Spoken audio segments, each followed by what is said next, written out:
Hello વિદ્યાર્થી મિત્રો, આજે આપણે ધોરણ 5 વિકાસ મૂલ્યાંકન અસાઇનમેન્ટમાં પ્રશ્ન બીજાના બના ગણિતમાં સોલ્યુશન લઈશું। એમાં શું કહે છે, બીજાના બમાં શું કહે છે, નીચે આપેલા કદના માપ પરથી પ્રશ્નોના જવાબ આપણે આપવાના છે। તો પાઠ 14 છે, એમાં શું કહે છે, તો 6 લખોટીનું કદ 10 મિલી, 18 1 રૂપિયાના સિક્કાનું કદ 20 મિલી, 27 5 રૂપિયાના સિક્કાનું કદ 35 મિલી છે।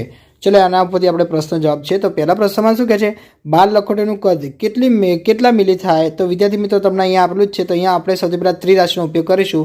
तो कि 6 लखोटीनुं कद बराबर 10 मिली, तो माटे 12 लखोटीनुं कद बराबर केटला मिली थाय। तो अहींया शुं करीशुं, चौकड़ी मैं तमने शीखवाड्युं हतुं ए रीते पहेला विद्यार्थी मित्रों। तो अहींया शुं करीशुं, 10 અને 12 નો ગુણાકાર કરીશું, એટલે કે 10 × 12 ભાગ્યા 6 આપણે આપેલા છે એ 6 લખી દેશું નીચે। ઓકે, ચોકડીમાં જે પહેલી લીટી કરો એ હંમેશા અંશમાં આવશે અને બીજી લીટી કરો એ તમને ખબર એક જ બાજુ સંખ્યા આપેલી હશે એ આવશે છેદમાં। અથવા એ રીતે ના કરવું તો કે બીજું પદ ગુણ્યા ત્રીજું પદ ભાગ્યા પ્રથમ પદ, આ રીતે લખું તો પણ તમે લખી શકો છો। પણ પેલું સૌથી સહેલામાં સહેલી રીત છે, એટલા માટે મેં તમને ચોકડી શીખવાડી, એટલે કે 10 × 12 ભાગ્યા 6 કરવાના હશે। ચલો 10 × 12 ભાગ્યા 6 કરીશું, તો 12 ના હોય પાડીશું તો શું પડશે, તો કે 6 × 2 એટલે કે 6 × 12, तो कि अंश और छेद में 6 उड़ी जैसे। तो शू वध्युं, तो कि 10 × 2 એટલે કે 10 × 2 = 20 मिली, ए आपणो जवाब रहेशे। दाखलो बीजो लईशुं, एमां शुं कहे छे, 36 1 રૂપિયાના સિક્કાનું કદ કેટલી લખોટીના કદ બરાબર થાય છે। तो अहींया पण आपणे त्रिराशि मूकीशुं, तो कि 18 1 રૂપિયાના સિક્કાનું કદ બરાબર 20 मिली, तो माटे 36 1 રૂપિયાના સિક્કાનું કદ બરાબર કેટલા मिली थाय। तो अहींया चौकड़ी करीशुं, तो कि 20 × 36 भाग्या 18। चलो આપણે 36 ના હવે પાડીશું તો શું પડશે, તો કે 18 × 2 = 36। તો 36 સેકન્ડ 18 × 2 કરીશું। ચલો અંશ અને છેદમાં 18 18 ઉડી જશે, તો શું વધ્યું 20 × 2। તો 20 અને 2 નો શું કરી દેવાનો ગુણાકાર, તો કે 20 × 2 = 40 મિલી, એ આપણો જવાબ રહેશે। તો વિદ્યાર્થી મિત્રો અહીંયા તમને શું કીધું છે કે 36 1 રૂપિયાના સિક્કાનું કદ કેટલી લખોટીના કદ બરાબર થાય, લખોટે કીધું છે। તો અહીંયા આપણે 40 મિલી મળ્યા। તો વિદ્યાર્થી મિત્રો અહીંયા મિલી મળ્યા, તો હવે મિલીમાંથી આપણે લખોટીમાં રૂપાંતર કરીશું। ओके, तो अहींया लखीशुं 10 मिली बराबर 6 लखोटी, तो माटे 40 मिली बराबर केटली लखोटी थाय। तो अहींया पण चौकड़ी करीशुं, तो कि 40 × 6 भाग्या 10। चलो अंश અને છેદમાં 0 0 उड़ी जशे, तो शुं वध्युं 6 चौक 24 लखोटीओ, ए आपणो जवाब रहेशे। तीजो दाखलो लईशुं, एमां शुं कहे छे, 54 5 રૂપિયાના સિક્કાનું કદ કેટલી લખોટીના કદ બરાબર થાય છે। तो अहींया पण त्रिराशि આપણે લખીશું। तो अहींया जो 27 5 રૂપિયાનું સિક્કાનું કદ બરાબર 35 મિલી, તો 54 5 રૂપિયાના સિક્કાનું કદ બરાબર કેટલા મિલી થાય। તો 35 × 54 ભાગ્યા 27 કરીશું, તો કે 27 × 2 = 54 થાય। તો 27 અંશ અને છેદમાં ઉડી જશે, અહીંયા 27 લખ્યા નથી પણ 35 × 54 ભાગ્યા 27 આવશે, તો અંશ અને છેદમાં 27 ઉડી જશે, તો કે 35 × 2 = 70 મિલી, એ આપણો જવાબ આવશે।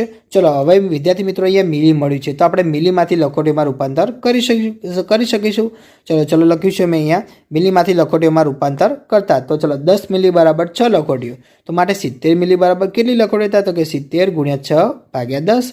તો ચલો અંશ અને છેદમાં 0 0 ઉડી જશે, તો શું વધ્યું 6 × 7 = 42 લખોટી, એ આપણો જવાબ રહેશે। દાખલા નંબર 4 લઈશું, એમાં શું કહે છે, 9 1 રૂપિયાના સિક્કાનું કદ કેટલા મિલી થાય। तो विद्यार्थी मित्रों अहीं आपणे त्रिराशि मूकीशुं, तो कि 18 1 રૂપિયાના સિક્કાનું કદ બરાબર 20 मिली, तो माटे 9 1 રૂપિયાના સિક્કાનું કદ બરાબર કેટલા मिली। तो अहीं शुं करीशुं, चौकड़ी એટલે કે 20 × 9 ભાગ્યા 18। चलो अहीं शुं करीशुं, હું 20 ના હવે પાડીશ, એટલે કે 10 × 2 × 9 એટલે કે 10 × 2 = 20 × 9 ભાગ્યા 18 ના હવે પાડીશું તો શું પડશે, 9 × 2 = 18। તો અંશ અને છેદમાં 9 9 ઉડી જશે, અંશ અને છેદમાં 2 2 પણ ઉડી જશે, તો શું વધ્યું 10 મિલી વધ્યા, તો કે 10 મિલી આપણો જવાબ રહેશે। પ્રશ્ન 5 લઈશું, એમાં શું કહે છે, 30 મિલી બરાબર કેટલી લખોટીનું કદ થાય। તો કે 10 મિલી બરાબર 6 લખોટીઓ, તો માટે 30 મિલી બરાબર કેટલી લખોટીઓ। તો અહીંયા શું કરીશું, ચોકડી ગુણાકાર, ત્રિરાશિ મૂકી દેવાની, પછી ચોકડી ગુણાકાર કરી નાખવાની, કે ચોકડી કરી નાખવાની, તો કે 30 × 6 ભાગ્યા 10। તો અંશ અને છેદમાં 0 0 ઉડી જશે, તો શું વધ્યું 6 × 3 એટલે કે 6 × 3 = 18 લખોટી, આપણો જવાબ રહેશે। હવે વિદ્યાર્થી મિત્રો આપણે બીજાનો ક લઈશું, તેમાં શું કહે છે, નીચે આપેલી ખુલ્લી જાળી કયા ખોખાની છે તે શોધી તેની નીચેના ખાનામાં સાચાની નિશાની કરવાની રહેશે। તો વિદ્યાર્થી મિત્રો પહેલી આકૃતિ તમને દેખાય છે, એ કયા પહેલી આકૃતિ છે એ કયા ખોખાની છે, તો A B C કે D। તો આપણે જોઈશું। તો વિદ્યાર્થી મિત્રો તમે આનું તમે ખુલ્લી છે આ રહ્યું જાળી, અને તમે ખોખું બનાવશો તો તમને D જેવા આકારની મળશે, એટલે કે પહેલાનો જવાબ D જવાબ આવશે। બીજો લઈશું તો બીજું પણ ખુલ્લી જાળી છે એ તમે બંધ કરશો તો તમને કેવું ખોખું મળશે તો કે સી આકાર જેવું ખોખું મળશે, એટલે કે આપણો બીજાનો જવાબ સી જવાબ આવશે. ઓકે, ત્રીજા નંબરનું લઈશું. ત્રીજા નંબરની જે જાળી છે તમે એને બંધ કરશો વિદ્યાર્થી મિત્રો તો તમારે સેમ ટુ સેમ સી નંબરના આકાર જેવું ખોખું બની જશે, એટલે કે આપણો સી જવાબ આવશે.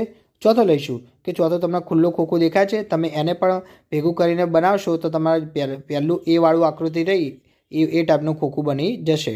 ઓકે, એટલે કે ચોથાનો એ જવાબ આવશે. વિદ્યાર્થી, તમને મારો વિડીયો ગમ્યો હોય તો ચેનલને લાઇક, ચેનલ સબસ્ક્રાઈબ કરવાનું ભૂલતા નહીં.